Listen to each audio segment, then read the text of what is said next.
नमस्कार, Rajans career private limited के official YouTube channel में आप सभी का स्वागत है। चलिए, आज हमारा बायोलॉजी क्वेश्चन सीरीज स्टार्ट हो रहा है, तो बिना देरी करते हुए आज का क्वेश्चन स्टार्ट करते हैं। आज का पहला क्वेश्चन है, पीयूष ग्रंथि शरीर में कहाँ अवस्थित होती है। तो पहले हम लोग ये ग्रंथि वाला चैप्टर है हमारा। ग्रंथि उसको कहते हैं जो किसी ना किसी हार्मोन या एंजाइम का निर्माण करे। इसके बेसिस पे ग्रंथियों को हम लोग तीन भाग में बांटते हैं, एक्सोक्राइन ग्लैंड, एंडोक्राइन ग्लैंड और मिक्स ग्लैंड। बाह्यस्रावी ग्रंथि, अंतःस्रावी ग्रंथि और मिश्रित ग्रंथि। बाह्यस्रावी ग्रंथि किसको कहते हैं? जो केवल और केवल एंजाइम का निर्माण करेगा, उसको बाह्यस्रावी ग्रंथि कहेंगे। अंतःस्रावी ग्रंथि किसको कहते हैं? जो हार्मोन्स का, केवल और केवल हार्मोन्स का निर्माण करेगा, अंतःस्रावी ग्रंथि कहलाता है। और मिश्रित ग्रंथि नाम से ही क्लियर है, जो हार्मोन प्लस एंजाइम दोनों का निर्माण करेगा, क्या कहलाता है? मिश्रित ग्रंथि कहलाती है। तो आज का हमारा जो टॉपिक है वो एंडोक्राइन सिस्टम के ऊपर है। ठीक है, एंडोक्राइन सिस्टम।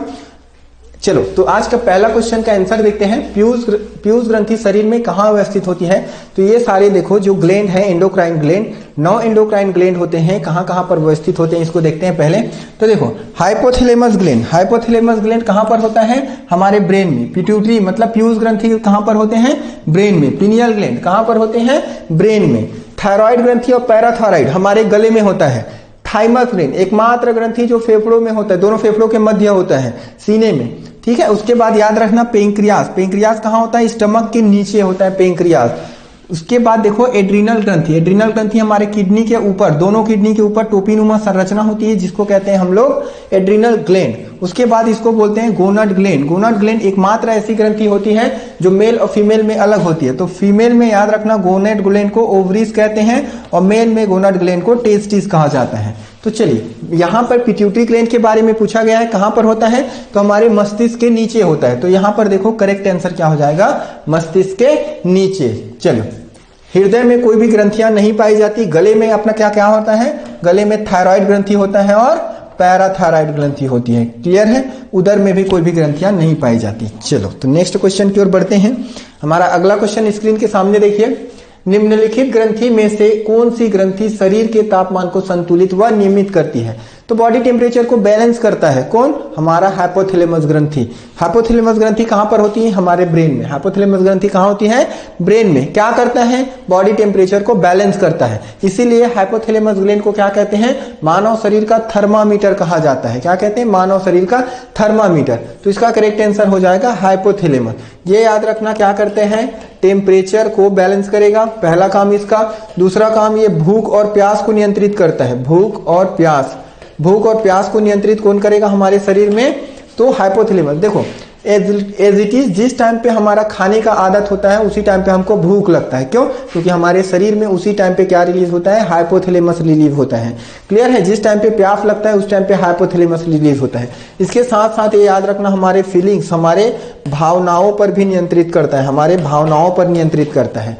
ठीक है, लव, हेट, एंगर, ये सारे जो भावना होते हैं उस पर कंट्रोल किसका रहता है? हमारा हाइपोथैलेमस का। तो इसका करेक्ट आंसर है हाइपोथैलेमस। चलिए, नेक्स्ट क्वेश्चन की ओर बढ़ते हैं। देखिए, मानव शरीर की सबसे बड़ी मिश्रित स्रावी ग्रंथि क्या होती है? तो मानव शरीर की सबसे बड़ी मिश्रित स्रावी ग्रंथि पूछे या मानव शरीर की एकमात्र मिश्रित स्रावी ग्रंथि बोले? इसका आंसर है पेंक्रियास, क्योंकि हमारे शरीर में एकमात्र मिश्रित स्रावी ग्रंथि होता है जिसका नाम क्या है? पेंक्रियास। हिंदी में उसको अग्नाशय कहा जाता है। अग्नाशय कहां पर होता है? तो देखो, ये हमारा अग्नाशय है, ये हमारा अग्नाशय पेंक्रियास, ये यहां पर होता है, स्टमक के नीचे यहां पर। क्लियर है? अग्नाशय क्या है? मिश्रित स्रावी। अब मिश्रित स्रावी ग्रंथि है, मतलब ये करेगा क्या? ये एंजाइम का भी निर्माण करेगा, एंजाइम का भी निर्माण करेगा, प्लस ये हार्मोन का भी निर्माण करेगा, हार्मोन का भी निर्माण करेगा। तो जो दोनों का निर्माण करता है उसको मिश्रित स्रावी ग्रंथि कहते हैं। एकमात्र मिश्रित स्रावी ग्रंथि अग्नाशय। अग्नाशय याद रखना, इसकी खोज किसने की? इसकी खोज की लैंगरहैंस ने। खोज किसने की? लैंगरहैंस ने। तो याद रखना, इसकी खोज लैंगरहैंस ने की। एक क्वेश्चन पूछा जाता है कि लैंगरहैंस का द्वीप किससे संबंधित होता है? तो लैंगरहैंस के जो द्वीप होते हैं वो पेंक्रियास से संबंधित होते हैं। यहाँ ये जो पेंक्रियास है ये 4 प्रकार की कोशिकाओं से मिलकर बना होता है। अल्फा कोशिका, बीटा कोशिका, डेल कोशिका और एफ कोशिका। उन्हीं कोशिकाओं को एक साथ हम लैंगरहैंस के द्वीप कहते हैं। क्लियर है? चलिए, तो इसका करेक्ट आंसर है अग्नाशय। नेक्स्ट क्वेश्चन की ओर बढ़ते हैं। देखिए, अगला क्वेश्चन हमारे सामने, स्तनपाइयों में सबसे बड़ी ग्रंथि कौन सी होती है? तो स्तनपाई मतलब मैमल्स की बात कर रहे हैं। ठीक है, मैमल्स मतलब वर्टिब्रेट्स। वर्टिब्रेट्स को 5 भाग में डिवाइड करते हैं, उसमें से एक आता है मैमल्स। तो मेमेन्स देखिए सबसे बड़ी ग्रंथि कौन सी होती है मेमेन्स में, तो यहां से 2-3 क्वेश्चन आपको पूछा जाएगा। देखिए सबसे बड़ी ग्रंथि कौन सी होती है, तो यकृत होती है। तो करेक्ट आंसर इसकी यकृत। आपको पूछा जाएगा वहां पे क्वेश्चन को घुमाने के लिए कि सबसे बड़ी अंतःस्रावी ग्रंथि क्या होती है, तो सबसे बड़ी अंतःस्रावी होती है हमारा थायराइड ग्लैंड। तो सबसे बड़ी ग्रंथि यकृत, सबसे बड़ी अंतःस्रावी ग्रंथि थायराइड। क्लियर है। सबसे छोटी ग्रंथि पूछ लिया जाएगा आपको, तो सबसे छोटी ग्रंथि क्या होती है हमारा पिट्यूटरी ग्लैंड, पीयूष ग्रंथि सबसे छोटी होती है। सबसे छोटी ग्रंथि होती है, सबसे छोटी अंतःस्रावी पूछेगा फिर भी पीयूष ग्रंथि है, और सबसे छोटी ग्रंथि पूछेगा फिर भी इसका आंसर क्या है, पीयूष ग्रंथि। एक्चुअल में हर बार लिया जाता है आंसर को पीयूष ग्रंथि, बट देखा जाए तो उसका आंसर सबसे छोटी जो ग्रंथि होती है वो क्या होता है, पीनियल ग्लैंड। बट अभी तक जितना भी क्वेश्चन पूछा गया है उसमें आंसर को किसका लिया जाता है, पीयूष ग्रंथि को, क्योंकि ऑप्शन में पीनियल ग्लैंड नहीं रहता। एक्चुअल में ये जो पिट्यूटरी ग्लैंड है ये सेकंड सबसे स्मॉलेस्ट एंडोक्राइन ग्लैंड होता है, दूसरे नंबर का सबसे छोटा अंतःस्रावी ग्रंथि, मगर जितना भी पेपर आया है उसमें आंसर को लिया जाता है पीयूष ग्रंथि को। क्यों, क्योंकि वहां पे पीनियल ग्रंथि ऑप्शन में नहीं रहता। तो यहां पर ध्यान दीजिएगा, जब यहाँ पे ऑप्शन में पीनियल ग्रंथि रहेगा तो उस समय पीनियल ग्रंथि को छोटा मानना, और पीनियल ग्रंथि नहीं रहेगा तो पीयूष ग्रंथि को आंसर में लेना। क्लियर है। चलिए नेक्स्ट क्वेश्चन की ओर बढ़ते हैं। अगला क्वेश्चन देखिए, इंसुलिन की खोज किसने की। इंसुलिन, देखो इंसुलिन कहां से स्रावित होता है, पेंक्रियाज से। पेंक्रियाज में 4 प्रकार की कोशिकाएं होती हैं, अल्फा कोशिका, बीटा कोशिका, डेल कोशिका और एफ कोशिका। तो उस पेंक्रियाज में जो बीटा कोशिका होती है, उस बीटा कोशिका से निर्माण होता है इंसुलिन का। ठीक है, बीटा कोशिका से निर्माण होता है किसका, इंसुलिन का। खोज किसने की इसका, एएफ बेंटिंग ने। तो करेक्ट आंसर क्या होगा, एएफ बेंटिंग ने। ठीक है। चलिए यहां पर देखते हैं एडवर्ड जेनर। एडवर्ड जेनर ने किसकी खोज की, तो इसने याद रखना प्रथम टीके की खोज की। प्रथम टीका, तो दुनिया का पहला टीका खोज किसने की, एडवर्ड जेनर। उस प्रथम टीका किसके लिए बनाया गया था, चेचक का टीका। चेचक का टीका, तो दुनिया का प्रथम टीका है चेचक का टीका। किसने बनाया, एडवर्ड जेनर ने बनाया। ठीक है, तो इसीलिए इसको वैक्सीनेशन का फादर भी कहते हैं एडवर्ड जेनर को। रोनाल्ड रॉस ने भी टीके की खोज की। किस टीके की खोज की, मलेरिया की टीके की खोज। तो क्वेश्चन पूछेगा मलेरिया टीका की खोज किसने की, रोनाल्ड रॉस ने की। और लुईस पास्चर ने किस टीके की खोज की, तो लुईस पास्चर ने, याद रखना, इसने रेबीज टीके की खोज की। रेबीज टीके की खोज की। ठीक है, क्लियर है। चलिए तो नेक्स्ट क्वेश्चन की ओर बढ़ते हैं। अगला क्वेश्चन स्क्रीन के सामने देखिए, शरीर की उत्तेजना हेतु कौन सी ग्रंथि उत्तरदायी होती है। तो यहां पर देखना, उत्तेजना एक्साइटमेंट पूछा गया है। तो हमारे शरीर में क्या होता है, एड्रीनल ग्लैंड। एड्रीनल ग्लैंड 4 प्रकार के हार्मोन को स्रावित करता है, याद रखना, जिसमें से इसको क्या कहा जाता है, ध्यान से सुनो। एड्रीनल ग्लैंड को अधिवृक्क ग्रंथि कहते हैं। अधिवृक्क ग्रंथि याद रखना इसका नाम है। इसे लड़ो उड़ो हार्मोन कहते हैं। लड़ो उड़ो हार्मोन का स्राव करता है ये उत्तेजना हार्मोन का स्राव करता है। उत्तेजना हार्मोन का स्राव करता है। और ये याद रखना इमरजेंसी हार्मोन का स्राव करता है। इमरजेंसी हार्मोन का स्राव करता है। और एक इंपॉर्टेंट क्वेश्चन पूछा जाता है कि गोनाड ग्लैंड के अलावा, जनन ग्रंथि के अलावा सेक्स हार्मोन का निर्माण कौन करता है, तो याद रखना ये एड्रीनल ग्लैंड करता है। तो ये चारों हार्मोन का स्राव कहां से होता है, अधिवृक्क ग्रंथि से। तो उत्तेजना हेतु कौन जिम्मेदार होगा, अधिवृक्क ग्रंथि। कहां पाया जाता है, तो हमारे किडनी के ऊपर पाया जाता है। किडनी का वजन कितना होता है, तो 140 ग्राम का होता है हमारा किडनी। क्लियर है। चलिए तो इसका आंसर है अधिवृक्क ग्रंथि। नेक्स्ट क्वेश्चन की ओर बढ़ते हैं। देखिए अगला क्वेश्चन हमारे स्क्रीन के सामने, वृद्धि हार्मोन का उत्पादन कहां पर होता है। वृद्धि हार्मोन कहने का मतलब है ग्रोथ हार्मोन। ग्रोथ हार्मोन कहां से प्रोड्यूस होता है, तो ग्रोथ हार्मोन हमारे ब्रेन से प्रोड्यूस होता है। और ब्रेन में कहां से प्रोड्यूस होता है, तो ब्रेन के पिट्यूटरी ग्लैंड से प्रोड्यूस होता है। पिट्यूटरी ग्लैंड याद रखना ये एसटीएच हार्मोन का निर्माण करता है। एसटीएच हार्मोन किसका स्राव करता है, एसटीएच हार्मोन। और एसटीएच हार्मोन को क्या कहते हैं, एसटीएच हार्मोन को हम लोग कहते हैं सोमेटोट्रोपिन हार्मोन। एसटीएच हार्मोन का फुल फॉर्म क्या होता है, STH, somatotropin hormone.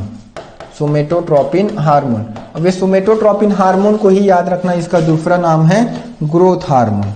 Growth hormone, growth hormone कहने का मतलब वृद्धि हार्मोन। तो इसी को वृद्धि हार्मोन कहा जाता है। कहां से स्रावित हुआ, पीयूष ग्रंथि से। तो इसका करेक्ट आंसर क्या हो जाएगा, पीयूष ग्रंथि। अब याद रखना पीयूष ग्रंथि न सिर्फ ये ग्रोथ हार्मोन का प्रोड्यूस करता है, बल्कि पीयूष ग्रंथि बहुत सारे हार्मोन का निर्माण करता है, जैसे कि देखो ऑक्सीटोसिन हार्मोन, ऑक्सीटोसिन हार्मोन का निर्माण कहाँ पर होता है?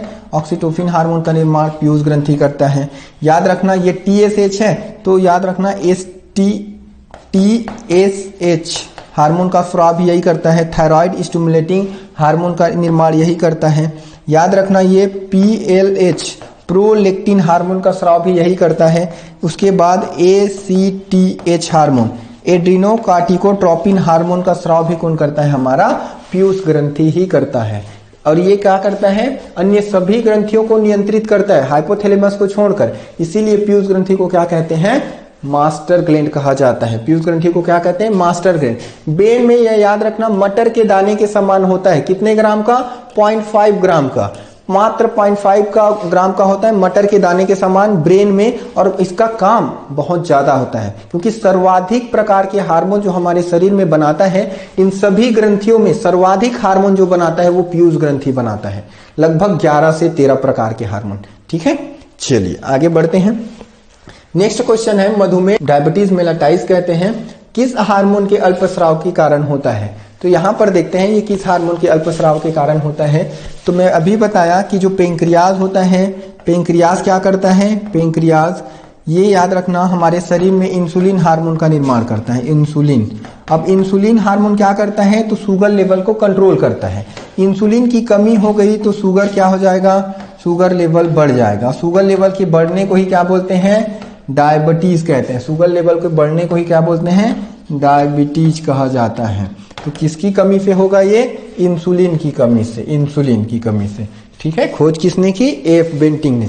चलिए नेक्स्ट क्वेश्चन की ओर बढ़ते हैं। अगला क्वेश्चन, इंसुलिन में सूक्ष्म मात्रा में उपस्थित होता है। देखिए इंसुलिन यहाँ पे बार बार पूछा जा रहा है क्योंकि इंसुलिन हर एग्जाम में मैक्सिमम टाइम देखा जाए कि एंडोक्राइन ग्लैंड से क्वेश्चन क्या आता है तो इंसुलिन के बारे में ही पूछा जाता है कि इंसुलिन की खोज किसने की, इंसुलिन में कौन सा धातु पाया जाता है, इंसुलिन का निर्माण कहाँ पर होता है, इंसुलिन का कार्य कहाँ पर होते हैं। तो सारे क्वेश्चन को बहुत ज्यादा पूछा जाता है, इसीलिए ये इंपॉर्टेंट क्वेश्चन आपके लिए लाया गया है। चलिए, तो इंसुलिन में सूक्ष्म मात्रा में उपस्थित होता है तो यहाँ पर जिंक उपस्थित होता है। इंसुलिन में क्या उपस्थित होता है? जिंक। और जिंक याद रखना इसके अलावा और कहाँ पर होता है? तो हमारे लार में होता है, हमारे आंसू में होता है, लार में, आंसू में और इंसुलिन में। लार, आंसू और इंसुलिन, यहाँ पे 3 जगह हमारे क्या पाए जाते हैं? इंसुलिन हार्मोन पाया जाता है, इंसुलिन। सॉरी, तो जिंक धातु कहाँ कहाँ पे मिलता है? लार में, आंसू में और इंसुलिन में। ये तीनों जगह मिलता है क्या? जिंक धातु। चलिए देखते हैं यहाँ पे लोहा। तो लोहा कहाँ पर पाया जाता है? आयरन। तो ये हमारे ब्लड में पाया जाता है, ब्लड में। क्लियर है? कोबाल्ट कहाँ रहता है? ये हमारे B12, विटामिन B12 होता है, वहां पे पाया जाता है आपका कोबाल्ट धातु। मैग्नीशियम धातु क्लोरोफिल, पत्तियों में पाया जाता है। तो क्वेश्चन पूछता है पत्ती में कौन सा धातु पाया जाता है? तो मैग्नीशियम धातु पाया जाता है। तो करेक्ट आंसर इसका हो जाएगा जिंक धातु, इंसुलिन में मिलता है। चलिए नेक्स्ट क्वेश्चन की ओर। ये आज का हमारा लास्ट अंतिम क्वेश्चन है। ऐसी महत्वपूर्ण क्वेश्चन आपके लिए डेली लाया जाएगा। ऐसी डेली महत्वपूर्ण क्वेश्चन के साथ हमारे साथ जुड़े रहिए। हमारे इस इंस्टीट्यूट का नाम है राजंस कैरियर प्राइवेट लिमिटेड। विगत 18 वर्ष में सर्वाधिक जॉब देने वाली संस्था है। चलिए, तो यहाँ पर देखिए ग्रंथि और हार्मोन को सुमेलित करो।